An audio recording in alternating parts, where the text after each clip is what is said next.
Vidéo sur iMarketing. Ça fait bien un moment que vous n'avez pas tourné une vidéo. Je pense ça fait faire je sais pas combien de jours.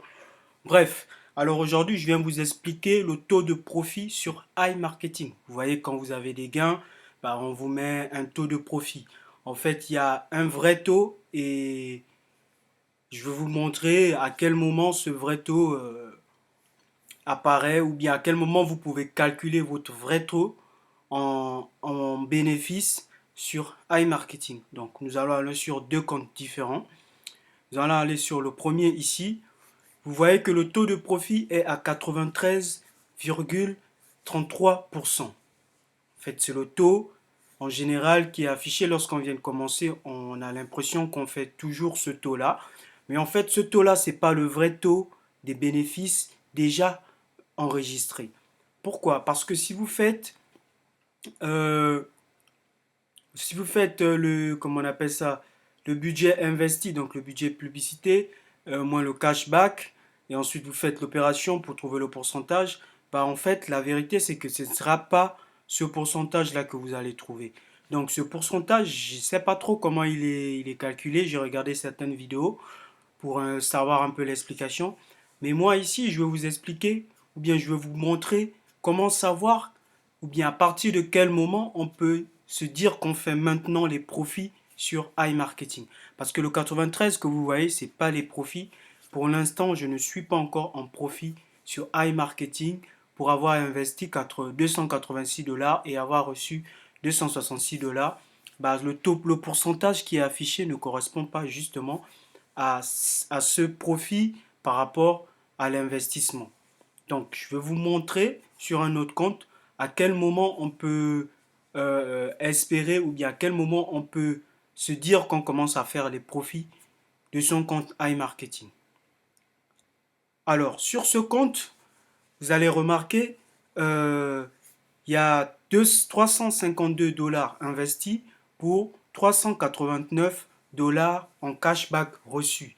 Ici, à ce moment, nous sommes maintenant dans le vrai taux de profit. Là maintenant, si on calcule notre budget investi moins notre budget publicité, bah, on va voir en fait le taux de profit que le robot nous a apporté.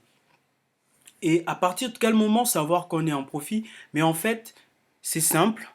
Il faut faire la comparaison de son budget publicité au cashback. Une fois que le cashback devient supérieur au budget publicité, bah, le taux que vous faites de profit ici, correspond au vrai taux et au vrai bénéfice que vous enregistrez sur iMarketing. En fait, ce profit-là, il revient à zéro lorsque le cashback est supérieur au budget publicité. Et donc, c'est à partir de ce moment-là que vous pouvez vous dire que vous faites maintenant des profits sur iMarketing. Une fois que votre cashback dépasse votre budget publicité, en fait, vous êtes maintenant en bénéfice sur iMarketing. Mais dès lors que vous avez un pourcentage, par exemple, je dis n'importe quoi, de 80%, alors que votre cashback est inférieur à votre budget publicité, dites-vous tout simplement que vous n'êtes pas encore en profit sur iMarketing. Vous devenez en profit, vous commencez à être en profit sur iMarketing lorsque votre cashback commence à dépasser votre budget publicité. Donc j'espère que l'exemple a été assez clair, j'espère que les explications sont fluides, mais voilà les amis, c'est à partir de ce moment-là que vous pouvez vous dire que vous êtes maintenant en profit sur iMarketing. Donc là, comme vous regardez sur l'exemple, bah, mon robot m'a apporté 389,9 de cashback pour un montant de 352,59 investi. Donc, je suis en profit de 10%. Et ce pourcentage correspond au vrai pourcentage de bénéfices que j'ai acquis jusqu'à présent.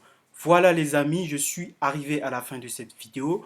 Comme d'habitude, si le profil ou bien si ce genre de vidéo ou si le contenu de la chaîne vous intéresse, n'hésitez pas à vous abonner, n'hésitez pas à laisser un commentaire parce que ça permettra de vous partager d'autres plans d'investissement fiables dans lesquels je suis déjà investisseur. Donc, comme je vous dis, je ne parlerai jamais des plans que je n'investis pas.